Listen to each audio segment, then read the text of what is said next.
We humans are weird. We behave differently, different than all the animals, different than all the creatures. Of course, we are supposed to be different, but not in the way that you are thinking. See, this all begins when humans were just evolving. By that, I'm talking about a very specific period of time. I'm talking about the time when humans have just gone from hunting to growing our own food. And throughout this process, we have also learned many things like group forming, like language learning, and most importantly, we were growing our own food. We were becoming farmers. So let's summarize this. Up until this point, humans have started farming, started growing their own food, and more importantly, now we humans focus on our health rather than only surviving. Hence, this was the very time period when our food choices were taken seriously because now we discuss, now we debate, now we talk about new ideas, we research, we were doing all these things. Now time flies, and during this long time period, we as a human have made tremendous improvement in education, in industries, in healthcare, but most importantly, we have made improvement, or we have made great success in nutrition. This was the very time where I believe that humans were at the peak level of evolution, or at the peak level of knowledge in the last 200 years about health. Seriously, this was because we were eating things like milk, butter, egg, meat, ghee. We were roaming around in sunlight without any fear. Matter of fact, there were no pasteurized milk, there were no lab grown meat, there were no artificial eggs, and there were no seed oils. What else, or where else can I find this? I mean, how good were human civilization? Nobody used to fear milk, nobody used to fear eggs, nobody used to fear sun. We had less diseases, we moved more, we were more happy, we have no mental distress, we were under good light, we have a good circadian rhythm. I mean, what not that human civilization had that we does? To comment about that, I think I'm speaking too fast. We were the fittest. We used to roam around, we used to play outside under the sun, we used to rest. I mean, that wasn't perfect society. We had great families, family had bond together. I mean, that was a great time. Have we moved forward from that, or have we moved backward from that? Let's have a discussion down there in the comment. I will be reading the comments. No one does, but still, if anyone would comment, I will read it. When the big pharma and the big industry saw this, they realized, oh, everyone is so happy, everyone is so like healthy, but how do we make money off it? This seems complicated. If people live this way, we can't make money off them. Let's change something, right? And that something was too brutal. Okay, I think I have yapped enough. Now let's come to the main topic of this video that me and you are here for. In this video, we are talking about things and food that mine and your ancestors ate. And by ancestor, I don't mean the people from the prehistory period. No, I mean the people like my great grandparents, or my grandparents, and your grandparents if they are alive, and your great grandparents ate, that we should do. Okay, so let's start. The first thing that I want to talk about is milk. And milk, specifically raw milk. I will come to this topic in a bit. Understand this. Milk in and itself is a superfood. I don't know why people don't regard this. Milk alone has all the vitamins and all the minerals that your body needs, almost all, other than the vitamin D and one more. Other than that, all the vitamins and minerals are in that cup of milk. Plus, milk also contains all the essential amino acids, making it a complete high-quality protein source. Plus, milk has a perfect calcium to phosphate ratio and B vitamins also for energy. It is a mixture of fat, carbohydrates, and protein in a single food. Also, I don't know how many of you know that milk is a perfect source for hydration also. I mean, if it wasn't too heavy in digestion, in transportation, it could even mock water in terms of hydration also. That is because milk has natural occurring magnesium, potassium, and two more things. No, water doesn't take that much time in digestion, so no, water is still the goat. Now, before you all just start chugging gallons of milk in your room, the grocery store milk, let me clarify the difference between raw milk and pasteurized milk. Okay, so what is pasteurized milk? Pasteurization or pasteurized milk is the milk. It's raw milk, but it's pasteurized. So what they do is they heat the milk up to a certain point, then they cool it down. Then they heat it up to a certain point, then they cool it down. Now this destroys some vitamins and some minerals, but it destroys the one made key component of milk, which I'm a big fan of. And I mean, certain nutrients, certain things of the milk are destroyed, so it's not as potent as raw milk. Now, you will see a lot of doctors saying not to drink raw milk. Now, this does not make any sense because pasteurization wasn't there before 200 years ago. Pasteurization wasn't there 500 years ago, and we as a human have been having cattle and drinking milk from thousands of years. So just wait. Let my words come into your mind and think for yourself. Who is right? Now, what is the case? I will upload a full video on how pasteurization even came and what's the main and mentioning each and every nutrient and how much it is destroyed. But that's a topic for the next video. Understand this. Modern pasteurization is just too much. It's too much for milk. Do what I do, okay? Do what we as a half of India or half of the Asia, half of I don't think Asia, but half of the place where I am from do. We take raw milk straight out of the cow.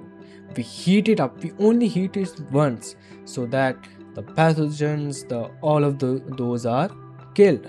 This is potentially the best way to drink milk.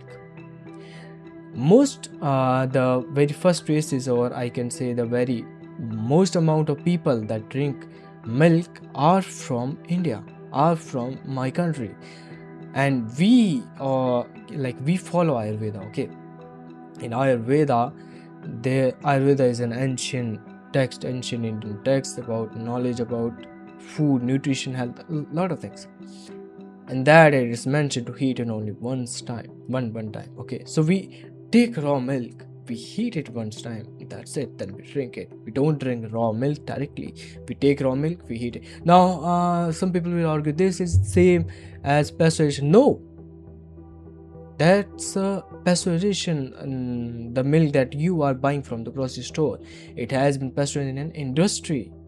They do too much, they destroy almost most of it. Take the raw milk, boil it, that's it, drink it. This is the best and most safest way of drinking raw milk. I have been drinking raw milk like this for years of decades of my life. The only high quality protein source in my diet is milk. Okay, don't drink pasteurized milk. It's not as beneficial as raw milk. Okay, now let's talk about my favorite thing about the raw milk. The favorite thing that raw milk has. The thing is lactoferrin.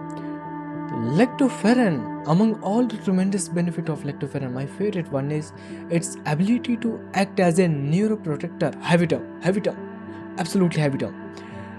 Simple ways, lactoferrin binds with iron in the brain. Okay, simple words. The iron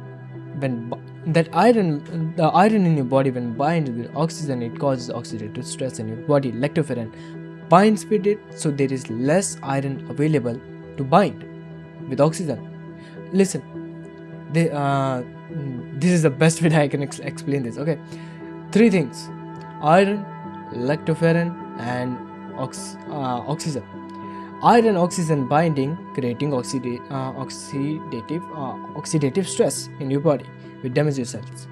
Lactoferrin comes, binds with iron. Now there is no iron available to bind with oxygen to create oxidative stress, so it reduces oxidative stress, act act as a neuroprotector. Ah, my English, man. Okay, simpleness.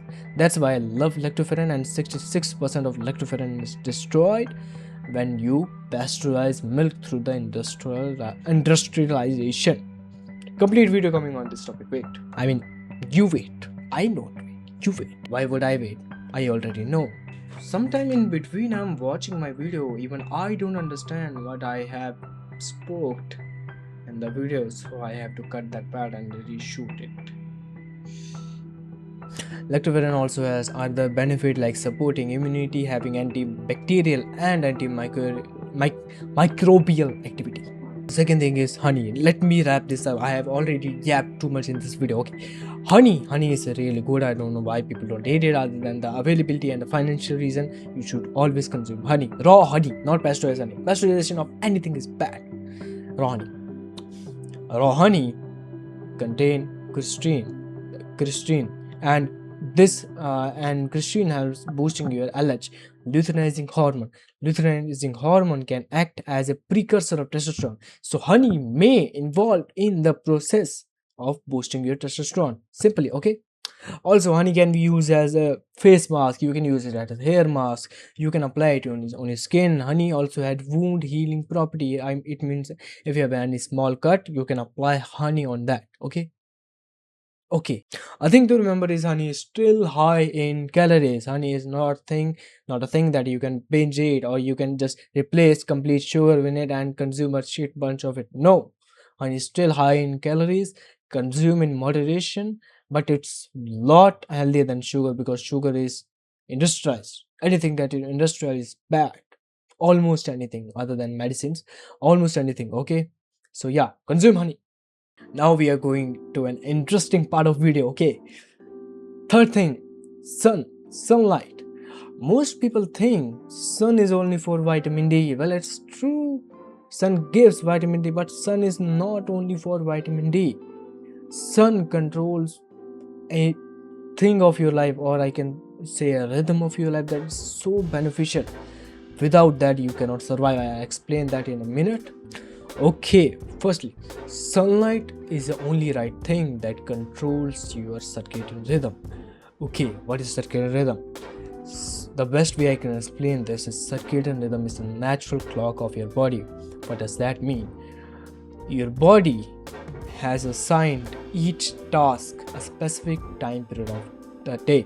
You are not producing testosterone 24 hours a day. You are not recovering 24 hours a day. Your muscles are not growing 24 hours a day. You are not producing vitamin D. Yes, vitamin D is produced in your body 24 hours a day. You are not producing other hormone like growth hormone or your thyroid hormone 24 hours a day. Each hormone has a specific period of time to be produced, or each task of the body, digestion, recovery, hair growth, nails growth, has a specific time of the day to occur. And this time period and this whole clock is called circadian rhythm. Best explanation on the internet. I don't think I can explain this more easily, more beneficially, more other than. If you still don't understand this, rewind the video and again watch it. Okay, don't you ask yourself, why do you always feel sleepy at night, or why do you always feel energetic? If you do energetic in the daytime, why don't you feel like super energetic? I mean, some people do because the circadian rhythm is messed up, but for most of the people, why don't they feel super energetic in the night as compared to the day? This is because of circadian rhythm. That energy production or the sleep recovery process has been set according to the circadian rhythm, and the circadian rhythm is controlled by the light, your light environment. Your light controls your circadian rhythm. How? Light tells sunlight tells your eyes or your body what time of day is it. Like evening, in the evening there is red light coming, the sun is red, so your body is relaxing.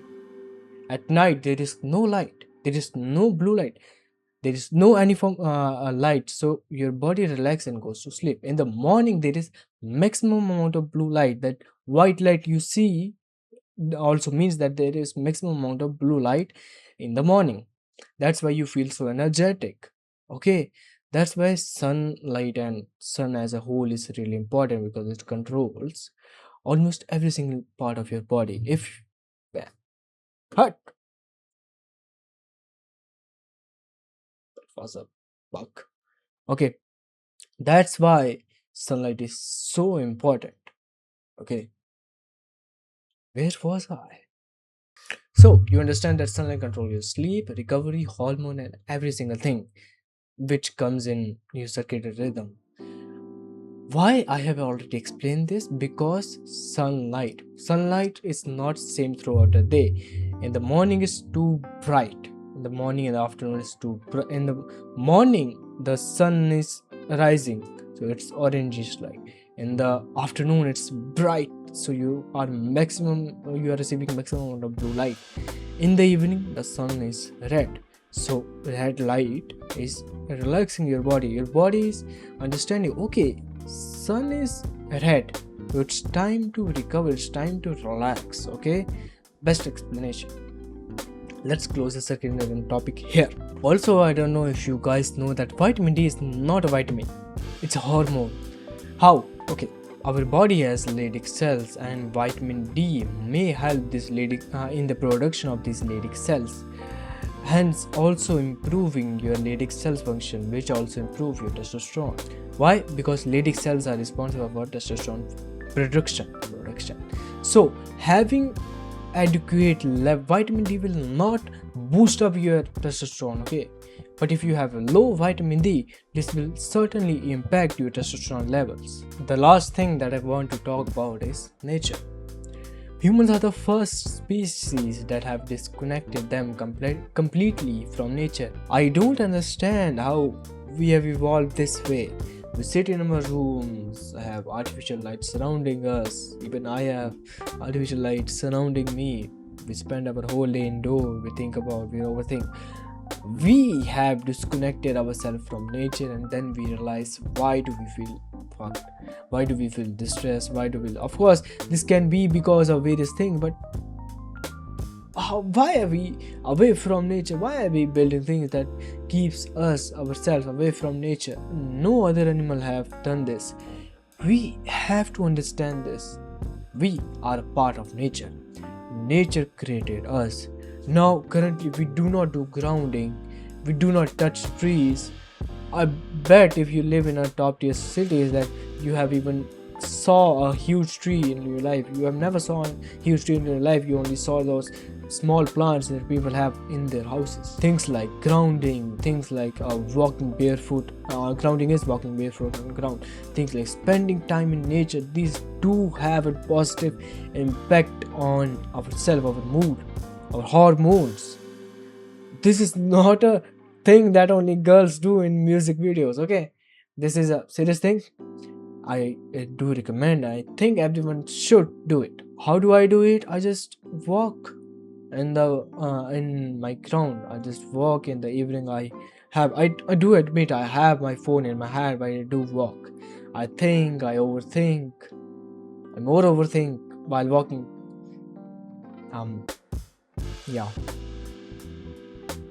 I do overthink. Okay, so while I'm overthinking it, while I'm walking and overthinking, I do sometimes get the greatest ideas of my life. And this is the thing that I have watched or I have learned from the top CEOs like Steve Jobs and all these billionaires. They used to walk a lot, and especially in nature. Nikola Tesla, they used to sit in nature and then think. I think this is a thing. I don't know how this works, but yeah, this is a thing. If you're under trees, you're walking, you do get great ideas. Okay, that is it for today's video. We will be back with another video. Until then, let me talk. I'm really sorry for the late upload. I'm sorry, and I'm sorry for the late upload. Thank you guys for watching this video. Next video will be coming soon, and we'll be on some crazy topic. Bye bye.